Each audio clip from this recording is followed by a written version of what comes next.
After the death of Abel, the world was no longer the same. The first family was broken, and Cain was left alone with his guilt, a heavy burden upon his soul.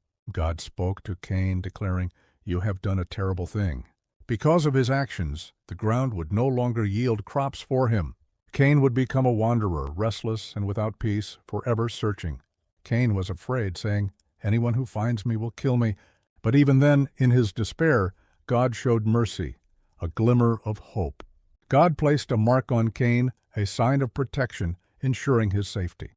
No one was allowed to harm him. Even in punishment, God's mercy remained. Then Cain left, going away from the presence of God, into the unknown.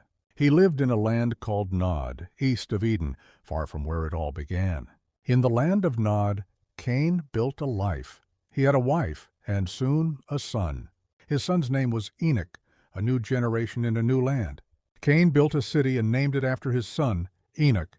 It became the first city in the Bible, a place of people, but far from God. From Cain came many generations. Enoch had a son named Irad. Irad had a son named Mehujael. Mehujael had a son named Methushael. And Methushael had a son named Lamech, a figure of growing darkness. Lamech was not like his ancestors. He became proud and violent. He even said, "I have killed a man. If Cain is avenged 7 times, then Lamech 77 times.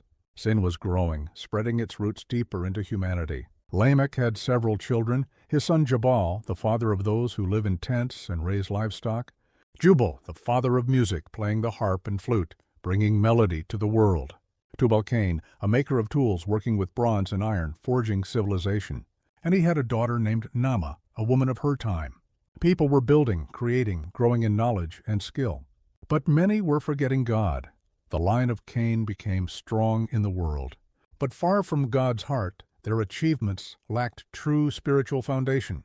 Cain's story is not just about punishment, it is about choices. He chose anger, he chose jealousy, and he chose to walk away from God. But even then, God showed mercy, a constant beacon of hope. What can we learn from Cain? That sin has consequences, but God's mercy is always there.